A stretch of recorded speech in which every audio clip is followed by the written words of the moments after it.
And our presentation is called Turning the College Course Uphill. We're looking at tutoring the college essay from the perspective of creative nonfiction. So this is mainly meant for giving other writing lab consultants or people that are helping other writers strategies to help people that are working on their college essays. So little fun facts about us.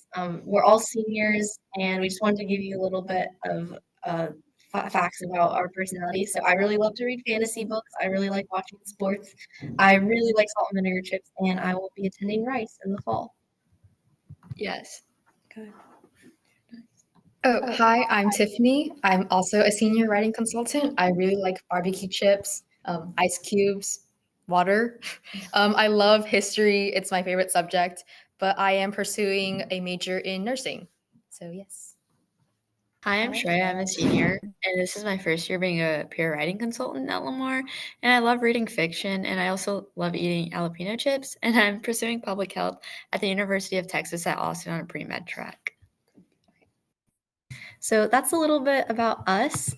Moving on, we want to give you a little bit of context about the writing lab just so you know what perspective we're coming from. So we are at Lamar High School, which is in Houston, Texas, and this is the third year the writing lab is in operations. It was founded in 2022. Our school is a pretty large public school, so we serve a population of about 3,000, but this year we have our largest number of peer writing consultants. We have about 35. It's a mix of upperclassmen, and then we also have our two full-time faculty consultants. And we also serve an IB school. If you don't know what that is, it's just an academic program, kind of similar to AP if you're familiar with that, but there's kind of a really high emphasis on writing in IB. So we have like an extra purpose of like helping people with all their writing assignments. But again, like we said, these tips can be applicable to anybody who's helping people write. So now Shreya will go over the... Hi, everyone. So this is our presentation roadmap. So we just wanted to give y'all an overview of what we'll be discussing today. By the end of the session, you'll walk away with several practical strategies that can help you that you can apply immediately in your own writing and own writing processes. As you write the college essay, we know that it's a very high-stake essay that you're writing your own story in 650 words. So we'll look at strategies for approaching this. And when the stakes are high, the clarity of thought is the key. We'll be sharing a collection of resources in a Padlet, which will be linked in the chat. Feel free to explore these resources further, and they'll include brainstorming exercises, examples of creative nonfiction essays, and other helpful tools. These resources are designed to help both students and tutors at any grade level to approach writing with more ease of confidence.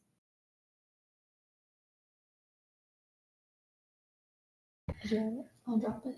And here are like the general takeaways. So we hope you'll exit with handy tools, especially with the Padlet that we're about to provide with you as you kind of explore this very rugged terrain. I know we all struggled just a little bit, but with the writing lab and the lessons that we learned, we were able to overcome the difficulties and get into the colleges that we really liked and to share the stories that we are truly passionate about. And we feel as if you guys can use these tools not only just for the college essay, but any type of like personal narrative, whether it's like scholarships or if you're doing a higher education like dental, farm, grad, business school. So yeah. So like we said, we've put a Padlet.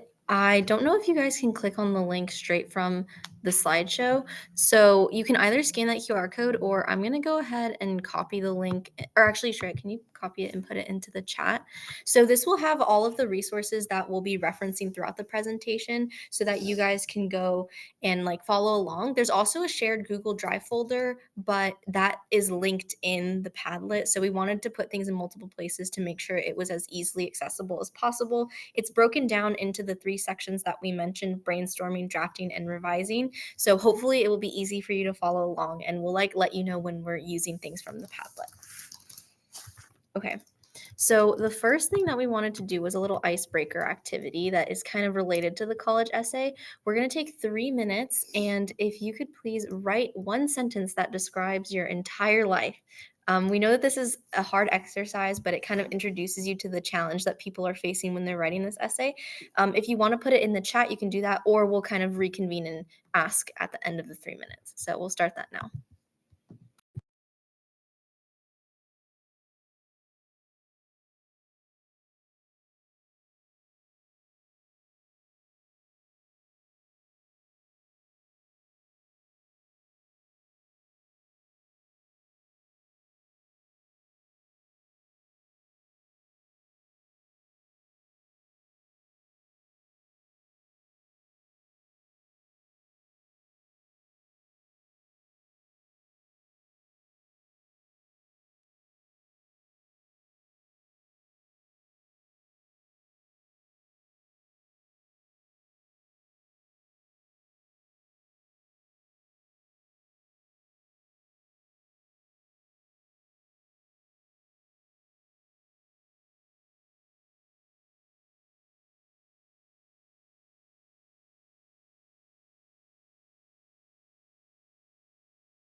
Okay, we're going to come back in about 1 minute just to give you a time check.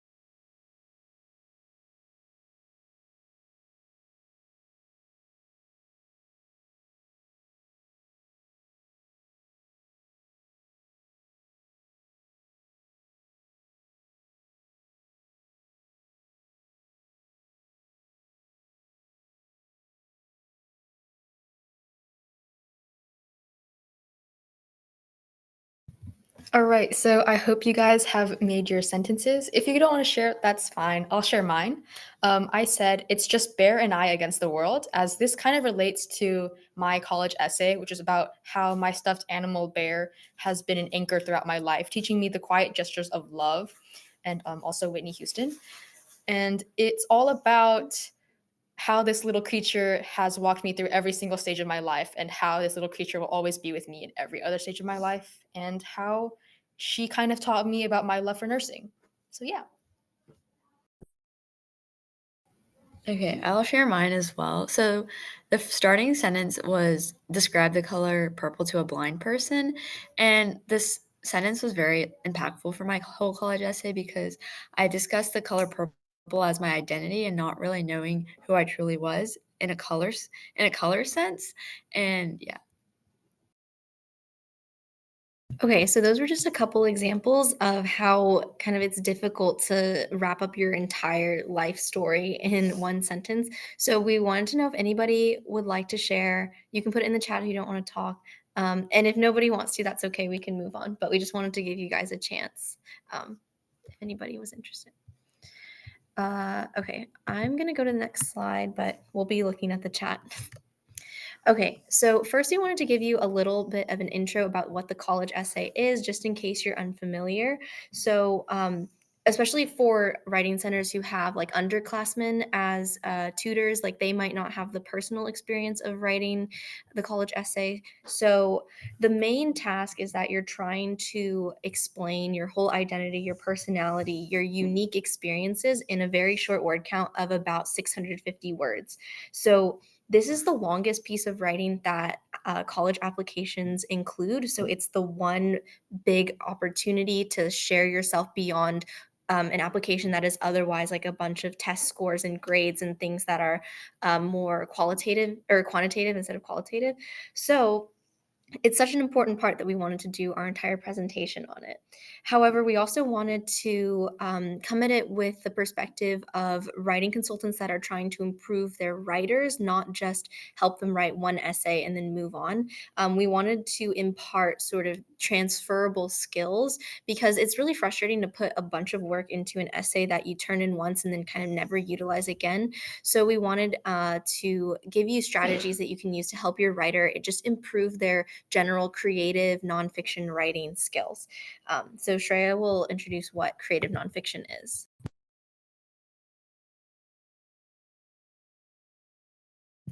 Okay, so what is creative nonfiction? Many students find themselves confused by this genre, so let's break it down. Creative nonfiction is a genre that blends factual storytelling with the techniques of creative writing. Unlike purely factual writing, creative nonfiction allows the writer to weave in personal experiences, emotions, and reflections into a narrative that engages the reader while still being grounded in the truth. Creative nonfiction can take many forms: personal essays, memoirs, travel writing, and more. The key the key element is the writer's ability to tell a compelling story while remaining truthful. This genre is particularly useful in the college essay process because it allows students to explore their personal experiences, express their emotions, and reflect on their growth, all while crafting a narrative that's engaging and insightful. Helping students understand the concept of creative nonfiction can unlock new ways of thinking about their personal life. Instead of feeling like they're writing a formal or stiff essay, students can approach their college essays as a form of storytelling, which will be helpful for them to connect with the audience in a more authentic way. All right, so next we're going to move on to the first stage, which is the brainstorming stage. Now, sometimes people are very tempted to just jump into writing their essay, but something that I think all three of us have found to be true is that brainstorming is almost half the battle because it kind of takes a lot of time to sift through all these ideas and figure out what you truly want to say and what you want to portray to admissions. And so if you take the time at the beginning to figure all that out, it makes the drafting process a lot easier. So we have a good amount of strategies, and we really encourage you guys to help your writers who come in not knowing what to do by taking the time to work through the brainstorming process with them. All right, so the first example is from this wonderful resource called the College Essay. He has a blog and a YouTube channel where he posts a lot of advice and strategies to help people writing their essays. And there are two brainstorming exercises that we found would be particularly helpful. So they're linked in the Padlet, and we have some examples of the exercises. The first one is called the values exercise. So it's very simple. There's a long list of values, things like creativity, honesty, hard work, things like that. And you just would go through with the writer you're working with and ask them to pick their top 10, then their top 5, then their top 3, and finally their top value. This can change from day to day, but you just want to get them thinking and reflecting on what they consider most important to them. And this is really helpful because a lot of students come in not really knowing like what they want to say and what they want to portray about themselves. And so this exercise really just helps them identify like what is truly important to me and what is something that I want to get across as is important to me in these essays. So we recommend starting with this exercise. And again, you can look at it in the Padlet if you want a little bit more like detail about how it works. Then we have a second exercise, and this is called the essence objects exercise. So this is one of my personal favorites. And how it works is there is a list of questions. There are questions like, what reminds you, like name an object that reminds you of your best friend. And we'll be doing an example with you guys later, so stay tuned for that. But you ask the writer to brainstorm a list of objects that represent the answers to these questions. And this is really, really valuable because what you're asking the writer to do is connect abstract ideas or concepts or experiences to tangible objects. So this is kind of representative of the whole task of the college essay, which is to portray like sort of complex ideas about what's important to you and who you are and what your story is through down to earth real details that people can connect with. So this essence objects exercise is essentially that, but in miniature, and it can also come back to help them later in the drafting process. Like one of the examples that Tiffanie was talking about was her bear, and her stuffed bear like represents her dreams and like her value in helping other people and caring for other people, and that is connecting those abstract things to a tangible object. So we would really recommend going over this exercise as well with your writer. So we actually wanted to do an example with you guys because this is something quite fun. So we've put a list of some questions. If you don't really like these, just try and think of an object that represents what's important to you. And you can write this list down, and then we're going to come back in 3 minutes and kind of share. And hopefully, some of you will be able to share. And at the bottom, we said something you stole with a question mark because we don't know if any of you have, but if you have, we would like to hear your story. So we will come back in about 3 minutes.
Okay, we're going to come back in about 1 minute.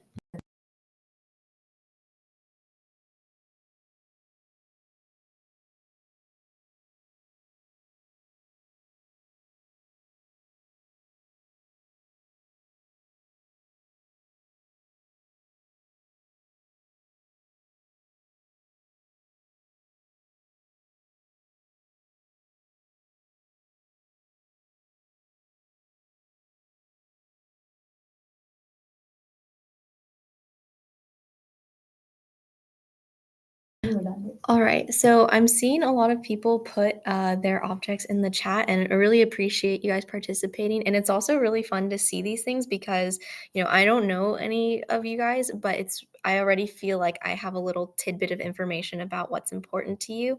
And that's something that we want to do in the college essay. These admissions officers are strangers, but we want them to come away with just knowing a little bit more about us.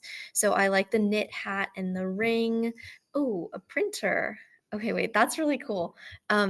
So we wanted to share just some of ours so that if it was a little bit confusing, we could explain like how you connect the object to something more abstract. So I chose the prompt that said a favorite gift you've given, and mine was this crocheted cow stuffed animal that I made for one of my best friends. We've been friends since elementary school, and she really loves cows. And I love to make things for people, even though it looks like not the most professional. I think there's something about having a homemade gift. And I put a lot of time into it, and she really liked it. So, from just this one object, you can see a couple of things about me. I enjoy somewhat tedious, creative things. I really value consistency and, being friends with people for a long time. And I really just love doing things for my friends and like doing things that are personalized, and I try and pay attention to what people like. And that was just a little snippet. You could take like maybe a couple sentences to describe the object, but you learn a good amount about me from just that one object.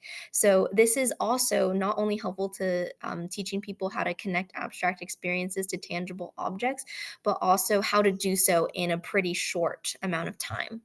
So we also wanted to share some of the other presenters. Yeah, so obviously I talked about my stuffed animal previously, and I chose the prompt something they'll never get rid of, which is my dirty old little stuffed animal bear. As if I were to basically summarize how I feel about my bear, is that I wholeheartedly believe that like my bear reigns supreme over all bears in the world, like the Coca-Cola bear, Winnie the Pooh, like the the bears in the zoo. Like I love my stuffed animals so much just because of what like the journey that we have been on. Okay, so something I'll never get rid of is the Fisher Price stethoscope that children get when they're like little, because like this Fisher kit, Fisher Price kit, sorry, has like set my life for my career for as long as I can remember, and that Fisher Price kit has like made my aspirations to be a doctor. Okay, so hopefully with some of the examples, it's like kind of clear how the exercise works.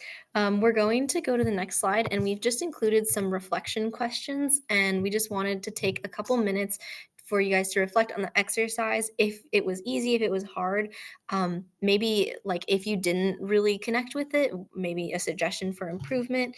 And again, you can just put your responses in the chat. We'll come back in about 2 minutes.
Okay, so I just saw one response in the chat, and it's kind of asking, like, how do I know like how comfortable I am sharing such personal information with people? And I think that's a very like understandable and valid like consideration. And actually, the next exercise we're going to talk about can address that a little bit. But I will say that this isn't always going to be the perfect exercise, but if nothing else, you don't have to use these objects in your essay. It's more of, at the very least, to get the writer thinking about how to connect their experiences. So I really love the responses.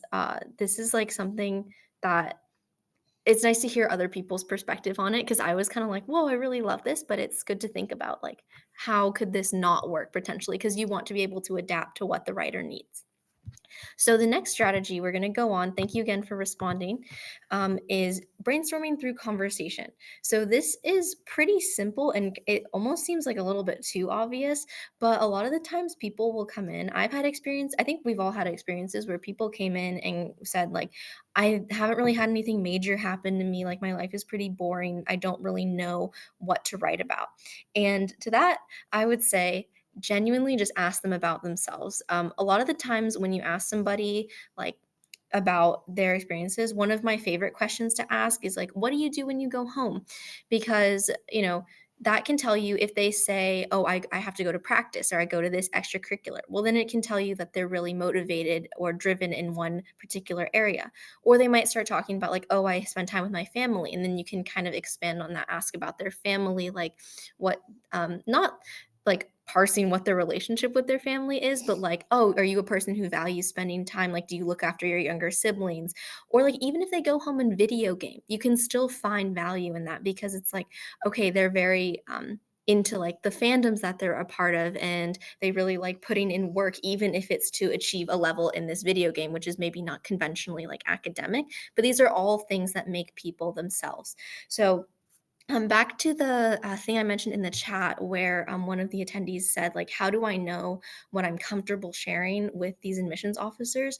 Through conversing with people, I think you can um, kind of help them figure that out. You can talk to them. Obviously, if they have things that they're not comfortable sharing with you in a conversation, you don't want to push them to put that out on the page if they're not comfortable doing it. Because at the end of the day, yes, this is a document that helps you get into college, but you should also recognize that people have boundaries and it's really up to the writer to be how vulnerable they want to be. So as a consultant, it's not your job to make that decision for them, but kind of guide them through. And I think by conversing with them and being very open and just patient as well, like sometimes I have to ask a couple questions. They'll be like, oh, I don't really do anything when I get home.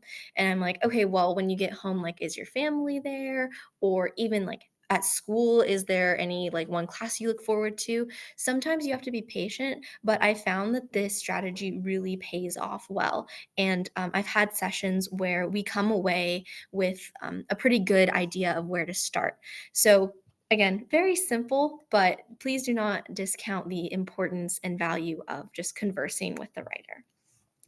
Okay, so our last strategy is going to be reading through example essays.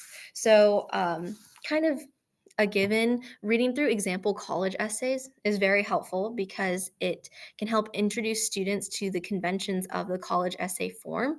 Especially people come in sometimes and they're like, I literally don't know where to start. Like, how do I do this? And so this can give them like an example of just what is the format you're trying to follow. However, if you're a consultant, I would be careful not to tell them like this is the exact structure you follow because again, like we said, creative nonfiction and writing this essay, it's a very personal endeavor, and you don't want them to think that they have to copy the style. So when you're presenting this, say like you can point out certain words or like strategies, writing techniques that they used. And in the folder with example college essays, there's some analysis from the college essay guy that points out these useful techniques and strategies, and you could point out those techniques.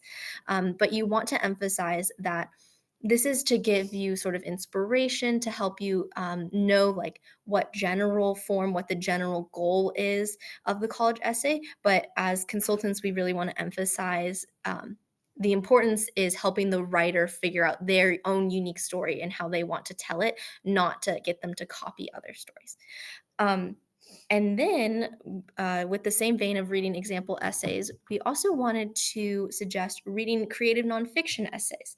So, this addresses the issue of like, we don't want you to copy other people's styles more because creative nonfiction, again, very varied genre, but also a lot of creative nonfiction essays won't have been written for the express purpose of getting into college. So it can help them come away with good techniques, like how to characterize themselves, what forms to use.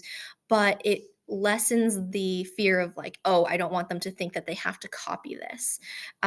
So we're going to go through an example essay from Ross Gay. He's a short essayist. He writes novels, and the one that we're going through is from a book called The Book of Delights, and the essay is called Babies Seriously. It's kind of an interesting name, but we're going to be going through and looking at some things you could point out, and these are greater creative nonfiction techniques that kind of could be used in the college essay. So I don't think this link is clickable for attendees, so I'm going to go get the link and drop it in the chat really quick.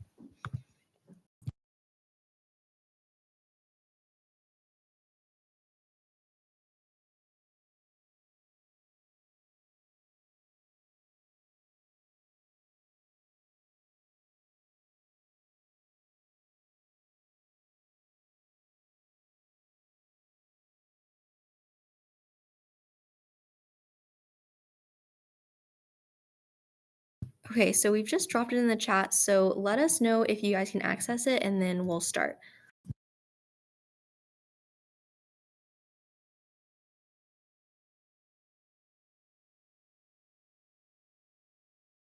All right, so I think everybody can access it. We'll try and help you in the chat if you can't.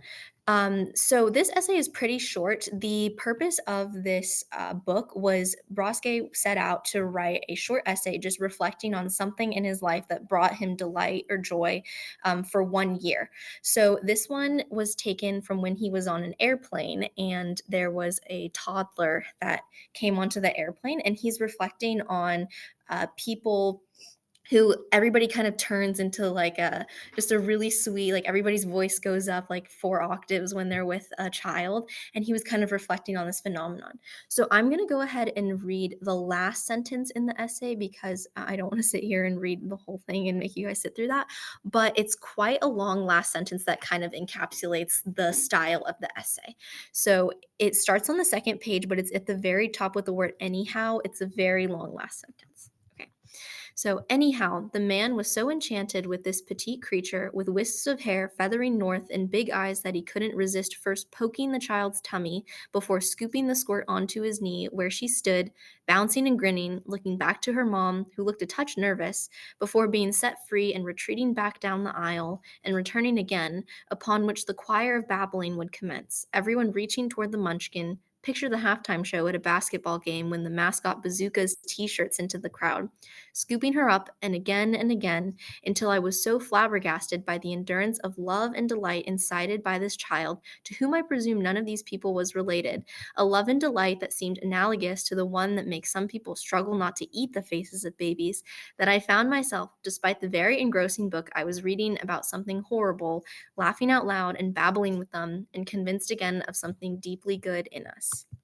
So I found this when I was reading through the essay book looking for essays to use, and something just struck me about this one. And we're going to go through, I'm going to point out some things that I noticed, but I'd also like to invite you guys to write anything in the chat that stood out to you for this essay, because we really want to make sure that we're incorporating everybody's ideas and perspectives.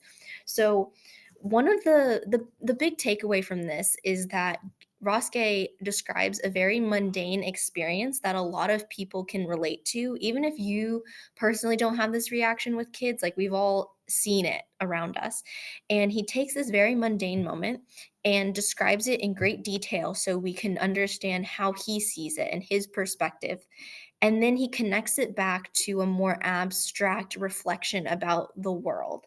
So of course, he does have like just describing the scene, and the details are good things to include because it makes it more vivid and shows us how he views the world. And this is, again, something you could point out to a writer if you're going over a text with them, because we want them to be able to describe things in a way that isn't super generic, so that the person reading it, the admissions officer, can understand like, this is how this person views these things. But then he, again, connects it back. He has this reflection, particularly the line where he says, despite the very engrossing book I was reading about something horrible in the world, it convinced him of something deeply good in us. And that's sort of a reflection on humanity and how he views people. He sees joy, even though, yes, there's terrible things going on in the world. He can find joy in these very little mundane moments. And that tells us something about his personality. And so the structure of this essay really gives an example of kind of the same thing we're trying to do in the college essay. We're trying to connect our experiences and how we see the world to something that maybe other people can relate to, or at least intrigues them while reading, and then connect it back to like how we see the world and like our values. So that is what I took away from it. And again, these are just things you could point out to a writer when you're going through examples with them. But I personally really enjoyed this essay. And I also think that these techniques can go beyond just writing the college essay. So this is a great exercise for helping writers just improve their creative nonfiction writing skills beyond just the college essay. So I just wanted to ask if you guys had any more things you noticed that you liked about this, if you would like to drop them in the chat, and then we will move on to the drafting section.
All right, we are now going to move on to the drafting section.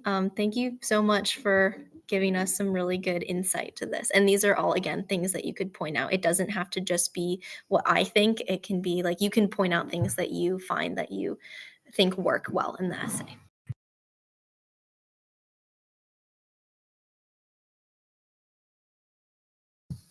Okay, hi guys. So now let's talk about drafting. One of the most common challenges that writers face, especially students, is writer's block. This issue can become particularly frustrating when students feel pressured to write the perfect introduction right away. It's essential to remind them they don't need to start right at the beginning. In fact, starting the introduction can often be one of the hardest parts of the writing process. So it's key to allow the students to start wherever they feel the most comfortable, and oftentimes that means putting the beginning at the end and then starting off with the body paragraphs. When students begin with the body of the paragraph, they can explore the ideas freely and build the momentum up to the introduction later on. And this approach is liberating because it helps us break down the process into manageable parts. Once they have a rough draft of the body paragraphs, they can go back and refine the introduction and conclusion, and knowing the core of the essay is already in place.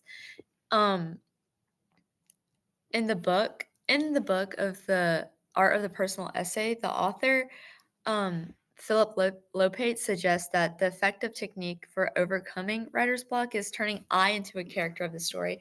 So the strategy encourages students to think of themselves as not the subject of the essay, but as the character who is part of the story, like they're watching a movie. This shift in perspective allows students to explore their experiences in more depth and creativity, and they can now consider their actions and decisions as like the plot of certain traits and to their personality. By viewing themselves as characters, the students can reveal their nuances in their story that they might overlook otherwise. Like something simple could be just like every day eating the same after school snack could be something in their story. And then this approach can particularly become powerful in creative nonfiction when the personal is the central to the narrative, and it helps students engage their story in a more dynamic way to engage the reader. An example of this is when I wrote my personal college essay, I took the color purple as the character and included it into how I found my own true identity. So moving forward, Another key strategy is organization. A lot of students have trouble organizing. One of the biggest things I realized is I didn't really have a full list of the colleges I was going to apply to when I was in the admissions process last semester. So it made it really difficult to have all my supplemental essays in different places. So something that I find really beneficial is creating an Excel sheet that needs to be written with all the questions and potential ideas for supplemental due dates. As Danny was talking about brainstorming and having all your ideas written out and all the different strategies, it's important to organize them during the drafting process. So when you pick a college you like, you add it to your Excel sheet and update it as you add more colleges to your list with the supplemental questions. And the Excel sheet can help you track deadlines and the essay questions for and the ideas you want for each school, because we know each school is not the same and they're all different.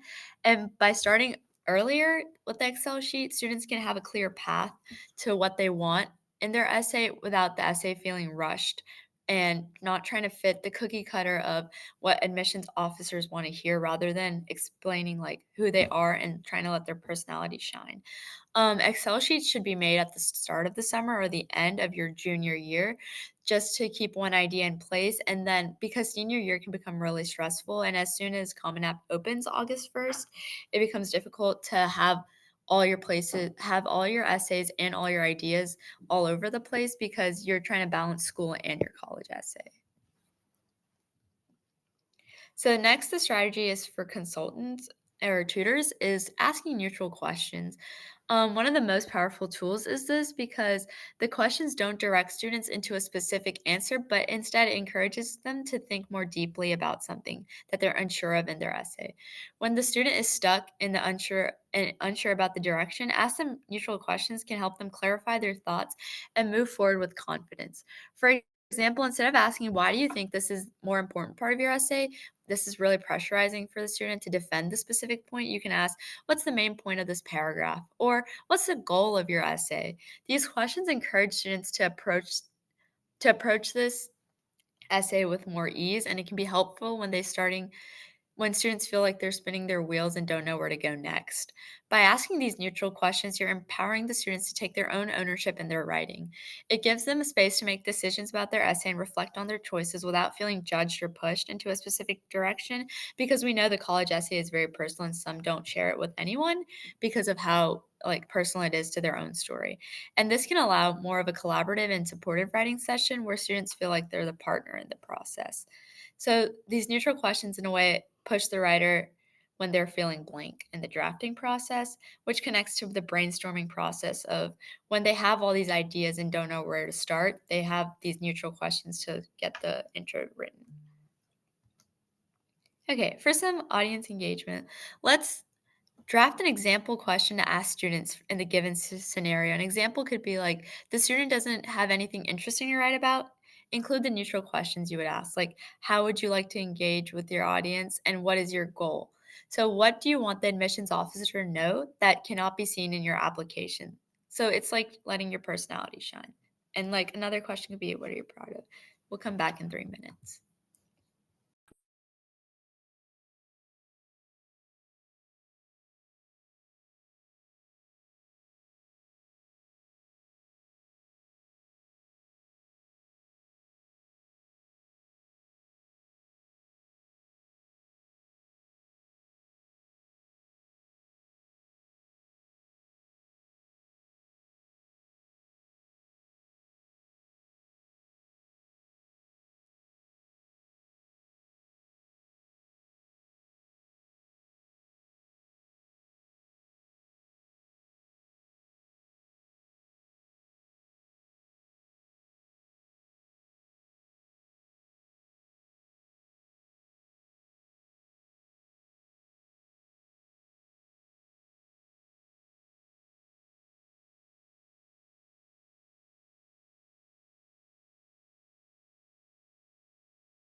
Okay.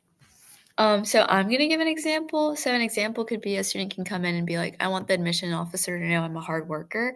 A great neutral question would be, what experiences have you had that makes you a hard worker? So that way they can like talk about the different ideas that have made them the hard worker. But I love the fact that y'all are answering in the chat. These are all great neutral questions. Okay, so next Tiffany is going to be explaining the revising process. Okay, hi. So now that we've basically explored brainstorming and drafting, the final part of the college climb is revising. And it basically transforms a really good essay into an amazing essay by polishing the overall idea, structure, and style. Revising isn't really just about grammar fixing, it's about refining the voice and sharpening the message and maximizing the essay's impact. And one of the biggest misconceptions that we've seen when we come into the writing lab and have sessions is that people think that it's kind of like a one and done process. It really isn't.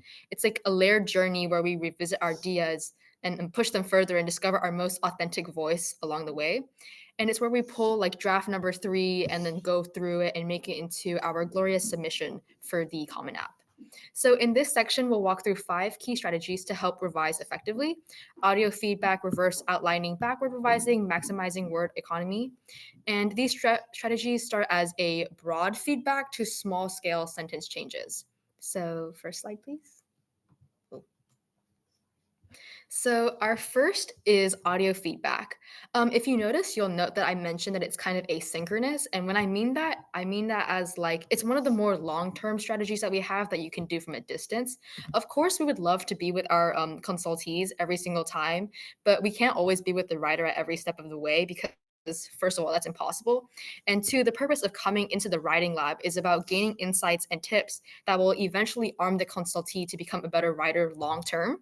So this is one of the ones that they can do that you can just suggest on the side. So the proofread audio feedback, the power of like Google Translate, it's not just for your AP, IP classes. So what we suggest is that you can place parts of the text into an audio feature and have it read it out loud, as this will help catch awkward phrasing, the repetitive sentences, unnatural flow, issues that are often kind of hard to notice when you're reading silently, which is things that these kids often will do. Like when they're writing their essays, they'll do it in their bedroom, hiding away because they don't want their parents to hear about it because they might be embarrassed because it's, something very deeply personal to them. Hearing your own writing, lets you experience your essay from the reader's perspective. And oftentimes we have this predetermined flow in our heads, the way we expect ideas to sound, but we don't always have this correct translation onto the page. So listening allows us to catch ideas where these expectations fall short. A bonus tip that I've noticed is kind of useful that people have come to me and said, oh yeah, it actually kind of helped, is close your eyes when reading, because without the distraction of reading along, now you can really focus on the rhythm, the tone, and the pacing, which kind of make or break a personal essay.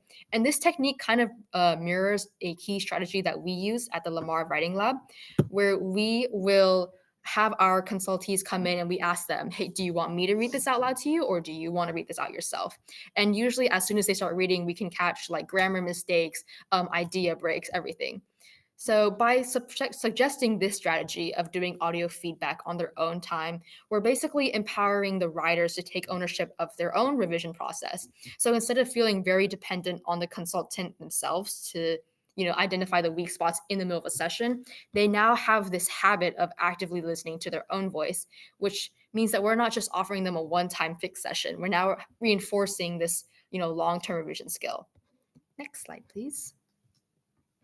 So these next 2 slides are basically about the overall structural revising.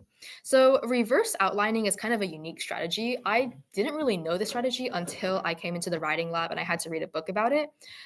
Essentially, it is after writing a draft, you summarize the main idea of each paragraph in just a few words on the side. And this basically helps the writer visually see if their ideas flow logically and if each paragraph serves a very distinct purpose, which is very important for the college essay, because most of these essays only have 750 words. We have very limited word economy. And what's interesting, about writing is that it's not very linear. Our best work often comes through our like third, fourth, or even fifth drafts. And the first few drafts might be a bit chaotic, but hidden inside that chaos is probably their most authentic voice. And reverse outlining essentially helps us map out the gold within the bronze, and guide it into a more cohesive structure. So let's do an example. Next slide, please. So imagine you're writing a personal statement for your college application about overcoming a difficulty, as seen by the paragraph on the left. So essentially, in this version, the writer introduces the challenge of their mom being sick. Then they mention how they had to juggle school and then caregive, which was hard. However, after I reverse outline this, I can see that the transition from the struggle to personal growth kind of feels a bit abrupt, right? And the connection to the goal for college really isn't clear. And this paragraph ends by stating that they plan to study hard in college, but it doesn't really explain how the experience has, influenced their approach to achieving this goal. So I've reversed outlined on the side and just explained it. And then if we see the next slide after we have reversed outlined it, and I'm not going to read the paragraph because it's very, very long, but you guys can read it on your own time. In this revision, we've kind of smoothed out the transitions. We start by introducing the challenge, balancing caregiving and school. And then we explain how this challenge led the writer to learn improve time management skills. And this is why we reversed outline, because now we have shifted this area, which is why it's in bold. And this version also makes a very clear connection between their growth and their future goals, showing how those lessons will help them stay organized and succeed in the college. So by restructuring this paragraph, we are creating a more cohesive narrative that flows logically from struggle to solution to future application. So in summary, reverse outlining helps us see where we need stronger connections and transitions, and it helps make the essay clearer and more impactful by kind of ensuring the ideas build naturally on the last. And I feel bad because the differences aren't really easy to see in a single paragraph. It's really more distinct when you have multiple paragraphs for the essay with larger ideas, but limited space, limited time, and essentially the idea will remain the same. And I feel as if this tip is rather useful to use amongst the consultees because we often do struggle with word count, and these really help us and the writer go through the motions to see if, hey, what is the truly clearest and best path for us? Next slide, please. So the next strategy that is in relation to reverse outlining is backwards revising. I also didn't know what this was, and I also was very confused, but Dr. La helped me, so it was nice. So a related technique is backwards revising. It basically takes reverse outlining further. It's about working through your text in reverse order. So starting revisions from the last paragraph or the last sentence, and then just working your way up, because this essentially disrupts the natural reading flow, which makes it a lot easier to spot errors or inconsistencies. Because if a piece makes sense when you read it from the bottom up, then the overall flow is likely solid, and we know that we have built upon the ideas. So let's say you're working on an essay where the conclusion might feel rushed, right? By reading it backwards, starting from the last sentence, you may realize that your final thoughts are disconnected from your earlier arguments. So as you move upwards throughout the essay, you can tweak the transitions to ensure the entire paper builds logically to that final message. Reverse outlining helps with the macro structure, the paper overall, the flow and the logic. Backwards revising, I would say, helps more with the microstructure, like sentence level clarity and the transition. So let's do an example. Next slide, please. Is the next slide? Okay, so the original, I'll read this one because it's really short. I spent a lot of time studying for my exams. I felt nervous, but I did my best. When the results came in, I was happy to see that I passed. The experience taught me that hard work leads to success. Okay, so let's start step by step. We're going to start from the bottom to the top, which is slightly confusing, I know. So the first sentence says, the experience taught me that hard work leads to success. Okay, it's fine. It feels a little too general and lacks specificity. It doesn't offer a personal reflection, which is what we kind of want in a conclusion sentence. And instead, we could revise it to be more meaningful and introspective. So if you go to the right, I say, I flipped it from the top bottom. The experience taught me that persistence, even when I felt unsure, was the key to overcoming challenges. So here we've made it a more personal and reflective, which kind of strengthens the essay's conclusion, right? So now the sentence in the middle. When the results came in, I was happy to see that I passed. This sentence is very functional, but it's also not too reflective. We need to add more depth by linking it more clearly to the writer's experience. So as I revised it, I said, when I saw the results, I realized that the hours of studying had truly paid off. So now this kind of focuses on the writer's realization, not just on the fact that they passed. And then the next sentence, or like the first one, is I spent a lot of time studying for my exams. This is very straightforward, but we kind of wanted to make it more intentional. How did they study? What did they focus on? So I revised it to I dedicated weeks to studying, breaking down complex topics into manageable sections. And this gives more insight into the writer's method of studying and shows their commitment. And if you can see on the right side, the new slide, I flipped it from bottom up. But technically, the actual paragraph starts from I dedicated the weeks of studying, which is the last sentence, and the last sentence, which is actually now the first one. You can read it from top down and it still makes sense and still has coherence, which shows kind of the impact of backwards outlining. Oh, someone said something. Oh, I like describing sentences as functional. Oh, yeah, I think that's cool too. And now we are going to be working on maximizing the word economy. The college essay, I would say, is probably the biggest, ugliest monster when it comes to personal nonfiction, creative writing for a lot of kids, because we don't really do these types of assignments. We're always doing, capstone research projects or just a one-page history essay about like the Cold War. And it doesn't really feel right for a lot of us as we have a very tight word limit that actually counts. So every word needs to earn its place, even though, we could technically write a 1,000 word essay about any topic that we're really passionate about. But unfortunately, we cannot give this gift to the admissions officers. They only want 350 words or 750 words. So one of the easiest ways that we have found is to trim down is to suggest the writers to switch from a passive to a more active voice. And the active voice, I would say, is kind of your friend in college essays. It shows clarity and confidence and ownership over your own actions. So avoid using passive voices unless if it's necessary, like when the doer isn't as important, and focus on making the actions and the voice the subject of the writing to make a stronger impact. So for example, instead of saying, the innovative marketing strategy was developed by our team after extensive research was conducted and the results were presented to the client in a detailed report. I could just say, after conducting extensive research, our team developed an innovative marketing strategy and presented the results in a detailed report to the client. It's a really small change, but over the course of an essay, these small changes kind of add up. So it's not just in the word count, but also making the writing feel clearer and more dynamic and more direct.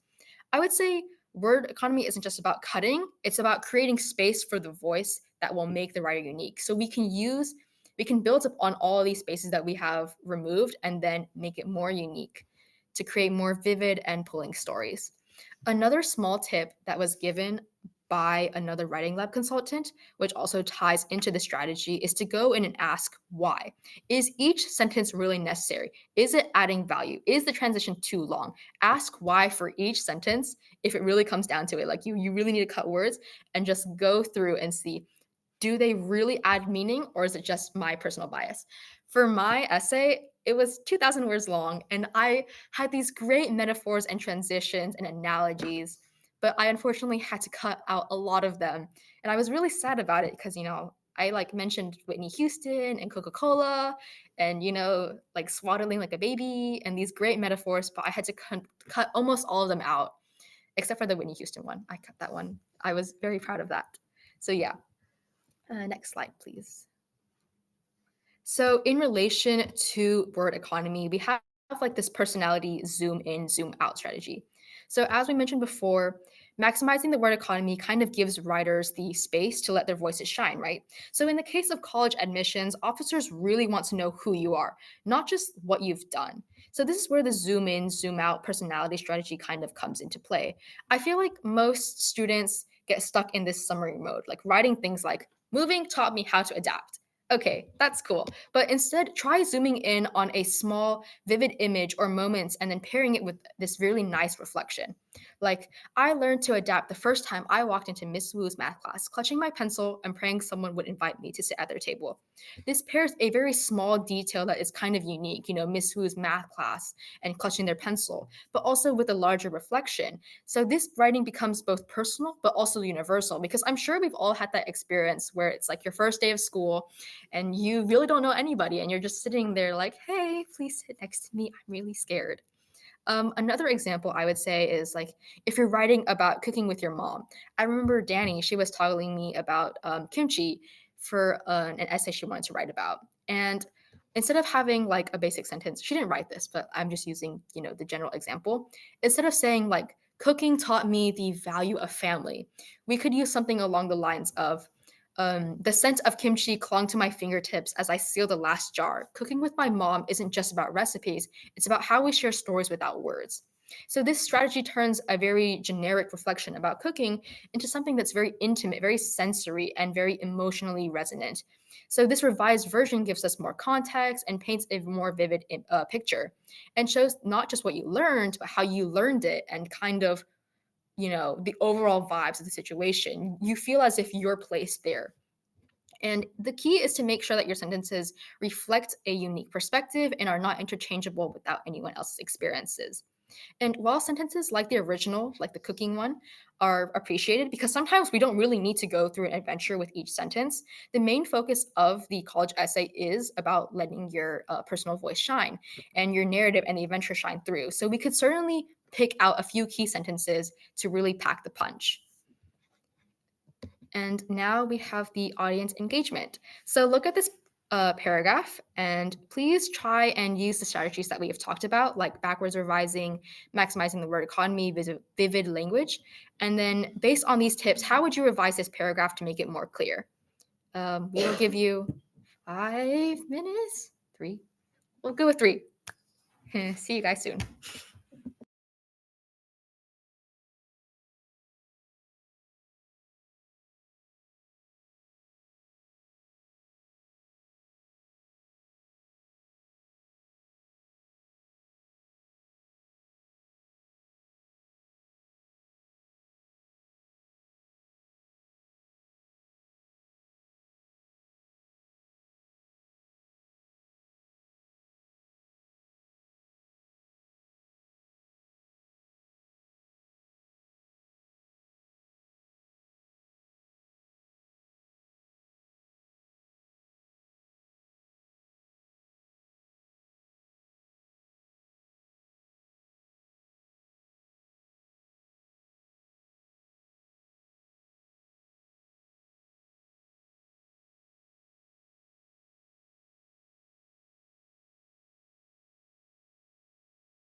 Okay, we're coming back now. You guys are like way better than me when it comes to this backwards revising.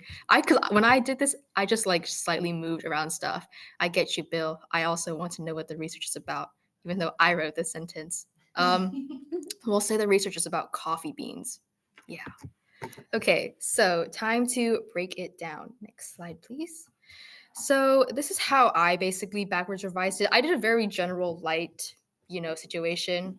I probably should have gone more in depth and told you guys about what the research is about. But let's just start. So let's start with backwards revising, which is a focus on clarity and reflection.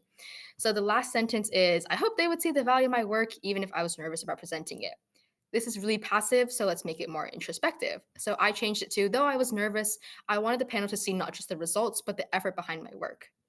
The middle sentence is, I knew the information I had was useful, but I wasn't sure if the experts would agree. So I think that this is really redundant. Let's tighten it and connect it better to the writer's inner conflict. So I was confident in my research, but uncertain if the panel would appreciate its significance. And the first sentence is, I felt nervous as I walked into the room. So let's provide more context here to show the significance of this nervousness. So as I stepped into the room, my heart raced knowing this presentation could shape my future. So we can read this both in both directions and it works just fine. The next strategy I would use is maximizing the word economy. So what did we change? We replaced the longer redundant sentences with more concise and impactful ones, and we eliminated unnecessary paragraphs, phrases like, I had worked on the research paper for a long time, to focus more on the emotional impact, like this presentation could shape my future. We also used more vivid language and a personal voice. We added sensory details to emphasize the writer's internal experience, like my heart raced, and replaced generic phrases I was nervous with more specific descriptions.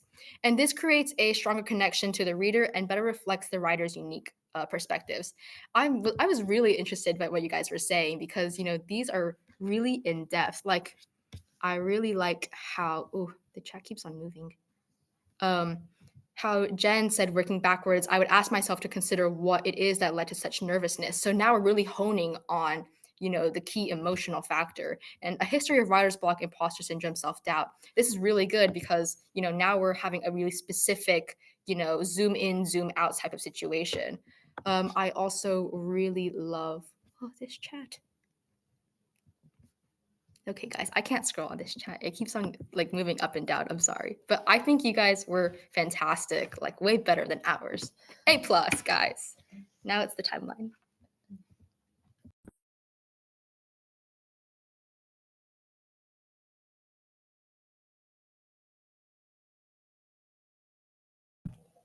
Okay, as we know, each student is different, so their timeline to writing the perfect college essay is different because no student has the same ideas nor the pacing. So we've written a timeline for y'all to give for the students y'all work with, and based on the student itself, you can work around this timeline. So for a good student that's like always on top of everything, they would probably come in the summer of their sophomore year to get ahead of things and then see that the writing center is open, and then if they think they are, they'll probably book a spot. And then the spring of junior year is when they really start brainstorming the essay topic ideas. And then that's where the brainstorming exercises Danny talked about will come in play. And then the summer of your before your senior year starts, you start writing your initial draft because sometimes colleges favor those who apply earlier than the others. I know like one Texas school does that, A&M does that, where they have rolling admission. So the faster you apply, the earlier you get your decision. And the early senior year, I would say like September, October-ish, you would come to the writing lab, get initial feedback on your draft, and then brainstorm revision ideas before that November 1st early action deadline. And then new topic ideas were with the consultant in case you're not feeling too confident in your own. And then you bring the revised draft back for another session after a couple of weeks. And I would say this would happen during October or even end of September if you're really ahead of it. And then while you book the final appointment before submitting on Common App before that EA deadline. But as we know, RD regular decision is due in January. But a lot of seniors, and especially a lot of my friends, did not want to work during Christmas break and Thanksgiving break. So it's important to ensure that your essays are perfect before break starts. And bad students, but there's no such thing as bad, they're just tired students, because we know life can have many ups and downs, and the college essay is a really stressful thing. You can't control the lifestyle of a student, but you can provide some meaning and resources for a student. And then their brainstorming stage might be August 1st or like mid-August, and tell them they're interesting and unique, and tell them not to compare themselves to one another, because that happens a lot during college admission season. Like, one student gets in and another doesn't, and they think, well, what did I do wrong? That's not at all what the college admission process is. It's just about who you are, and it comes with a little bit of luck in admissions, I would say. And I would say it's best to come in August to see how you can start. And then procrastinators can tie brainstorming and drafting into 2 weeks, because drafting is more about organizing, and then we can set the deadlines. And the revising stage is mid October at the latest, because we know early action is due November 1st. But if that's not the case, they might all fall into the regular decision pool. But they would bring the draft very last minute prior to that November 1st deadline. But it's important to ensure that they're doing their best and to give them support, because that's what they're asking for. One more thing we'd like to point out is that this is not like the prescriptive way that every writing center has to operate. This was just recommendations based on our own experiences and like what we would find helpful as students. But again, writing centers, the purpose is to help writers. So just being adaptive and working around people. I mean, like their schedules. We're happy just when people come in and like accept help and want to improve their writing. So again, not prescriptive outline, just a suggestion. But obviously, it will probably be different timelines depending on how driven and how like self like in the know the student is about the college essay writing process. So we just want to meet them where they are. This is our bibliography. These are the resources that we referenced throughout the presentation. And again, you can find these resources in the Padlet. And thank you so much for listening. We really appreciate you guys being so engaged. And we actually wanted to open it up for the last couple minutes if anybody had any questions and answers. But yes, thank you again so much for attending and being so interactive with us. So we'll answer any questions you put in the chat. So yeah.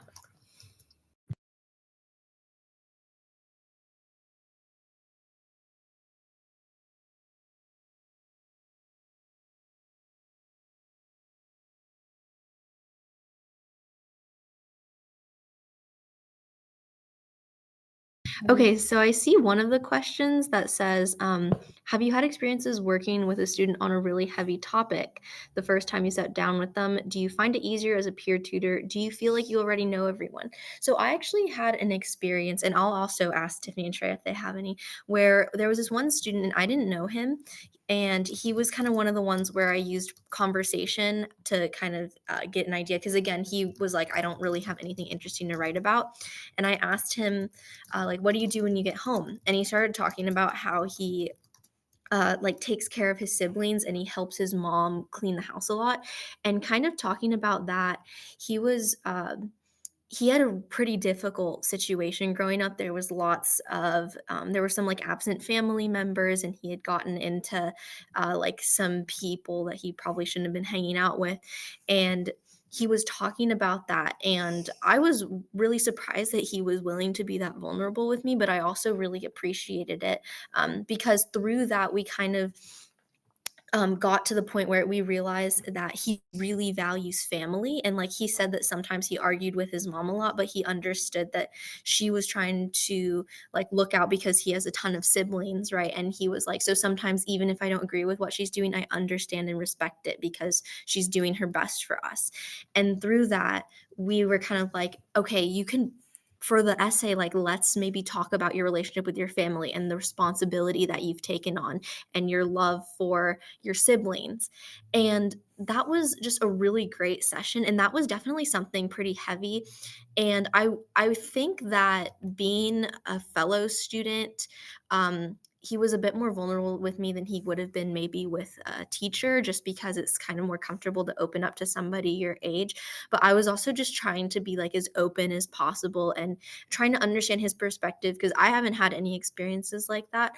But as a consultant, even if you're a teacher and you feel like the student wouldn't want to open up with you, I think it's helpful to remember that you can't really control what people are going to say. They have their own boundaries and their level of vulnerability, but just trying to be as open and understanding as possible, and then like asking further questions if there's something that you think maybe could help you learn more about them.